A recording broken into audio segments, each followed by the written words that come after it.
Hi everyone, Jason from UK Partnerships for Christ here, and this video is 5 tips for anybody who is contemplating leaving Jehovah's Witnesses.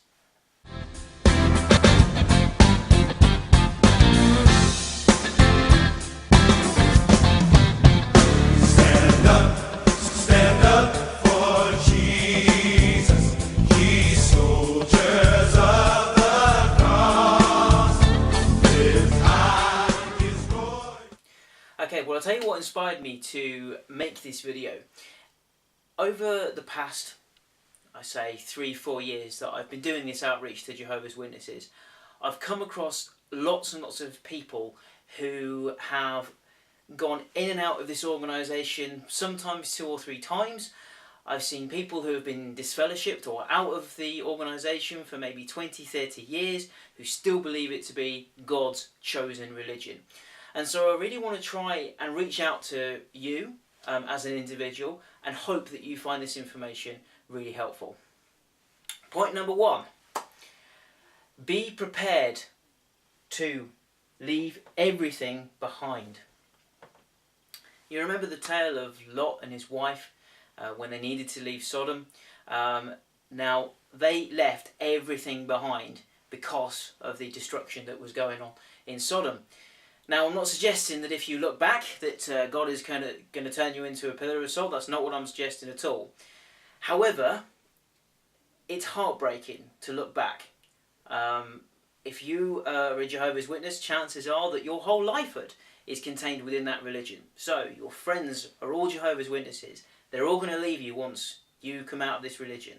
Your family, they're all going to abandon you. It could be that you're employed by a Jehovah's Witness and you're going to lose your job as a result. It could be that your neighbours are Jehovah's Witnesses and that's going to make life very, very awkward. Look, if you believe it to be a false religion, then do whatever it takes to leave. I am not going to try and pretend that it's easy. I've been there, and the first year of being out of the Witnesses was horrible because you have to almost rebuild your life and start everything again. But don't look back, just keep looking forward. Believe me, it does get easier. Point number 2. Keep doing your research. You know, the more and more research that you do into this religion, the more and more you can see that it is indeed a false religion. There are so many good books, articles, websites that are all dedicated to exposing this false religion. This is one of the best ones. This is called Crisis of Conscience, written by somebody who is actually a member of the governing body, who exposes everything in this book, Crisis of Conscience. Get it, read it. You can also listen to the audio book over YouTube. Someone has kindly put it on there if you're not much of a reader. This will expose everything from the false prophecies to the lack of prayer that goes into writing watchtowers. It will go through literally everything. Written by Raymond France, who, like I say, was a governing body member. Really, really good book. Would certainly recommend that. There's lots of other good books as well. But like I say, keep doing your research. The more and more that you can get it into your head, this is a false religion, the easier it is to be able to let go of everything, because you can feel comfortable at the fact that, yes, it hurts at the fact that you might well be shunned, you might well be abandoned by family members, but you can feel sure that actually this is a false religion and you've made the right decision in leaving. Number 3. You are now free to make up your own mind and your own choices.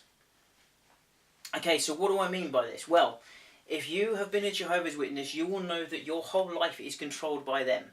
Your whole life is controlled by this religion. So they will tell you everything from the positions you're allowed to have when you're having sex with your wife. They will tell you what you're allowed to do in terms of further education. They will tell you you're not allowed to celebrate holidays. They will tell you what job you are and aren't allowed to do. You are now free to make up your own choices. Now, if you want to look at things from a biblical perspective, then I would really encourage you to do so, especially when it comes to your career. Now, if you were a Jehovah's Witness, or you still are, chances are you will be something like a painter and decorator, maybe a window cleaner, because you wanted to dedicate more time to the Watchtower and to pioneering and to the religion. You are now free to make up your own choices, and plenty of people in the Bible did have good careers. Luke was a doctor, Matthew was an accountant or tax collector, as he would have been referred to then. There was Cornelius that was a soldier. Think about that if you were a Jehovah's Witness. Even Jesus was a carpenter, skilled. He actually had a job. And this is the thing, you see, you are now free to make these own decisions which are not unbiblical, but you are now free to make them. So look, go back to college, get yourself better educated. Do a course in something, do an apprenticeship in something. You are now free to make up your own decision when it comes to this kind of thing. And remember that you're now free from them coming and telling you off for doing things. So if you want to go and have a career, then you are free to do so. And do your research with regards to these supposedly pagan celebrations such as birthdays and Christmas, and see whether or not they are actually biblical, or has the Watchtower actually just been making them up. Number 4. Just because Jehovah's Witnesses were wrong, it doesn't mean that God is wrong.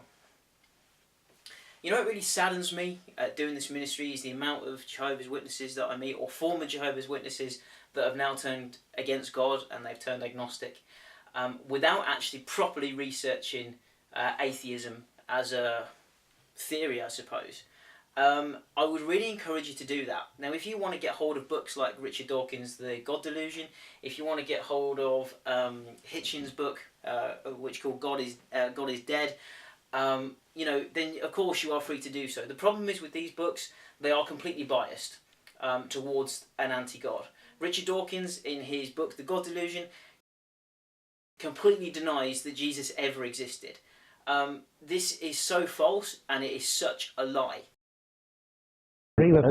So we need to know whether it's true. Yes. Now, when you look at history, and let's leave aside, maybe I alluded to the possibility that some historians think Jesus never exists. I take that back. Jesus existed.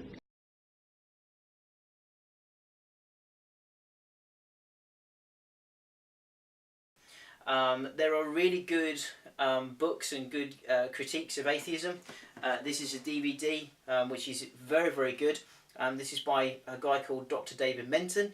This isn't just some random fellow who has decided to do a critique of atheism. This is actually a doctor, somebody who is a scientist, somebody who has actually studied the evidence properly. And he exposes this.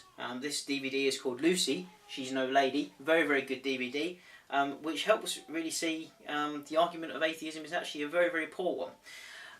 I would definitely encourage you to do that. Do all your research before you jump into anything. And I would encourage that with anything that you go into.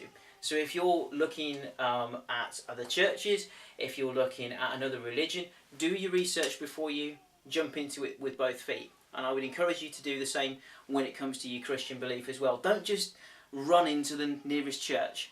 Do your research, get yourself into prayer if you believe obviously that there is a God and you've done all your research with regards to it, and find out who he is. And the way you do that is by coming on to point number 5. Okay, get yourself a good Bible translation. Now this translation, the New World Translation, even the new revised New World Translation, is a very, very poor translation. How can I say that with confidence? Because of the people that actually translated it. You might not be aware of this as a Jehovah's Witness at all, because they said that they wanted to remain anonymous. However, this book again, Christ's Conscience by Raymond Frand, who was a governing body member, he exposes who actually did the translation of the New World Translation. None of these people were qualified to make a translation. If you're going to get a decent translation, so take this one for example. This is the English Standard Version. This is translated by people who know Hebrew and Greek. The ones that wrote the New World Translation did not know Hebrew and Greek. They weren't trained to be able to write a translation of the Bible. So get yourself a good translation. This one is one that I use a lot, the English Standard Version. This one is a good translation. You'll be aware of this one, the King James Bible. The other one that I would really recommend as well, and one that really helped me after leaving the Watchtower, was the Jerusalem Bible. The reason being, it still contained the name Yahweh, and that was really nice to see for someone coming out of the Jehovah's Witnesses. So those are my 5 tips for you as somebody who is thinking about leaving the Jehovah's Witness. Believe me, it is a difficult it's a difficult thing to do. Get yourself connected to other ex-Jehovah's Witnesses. It's a really, really good healing process.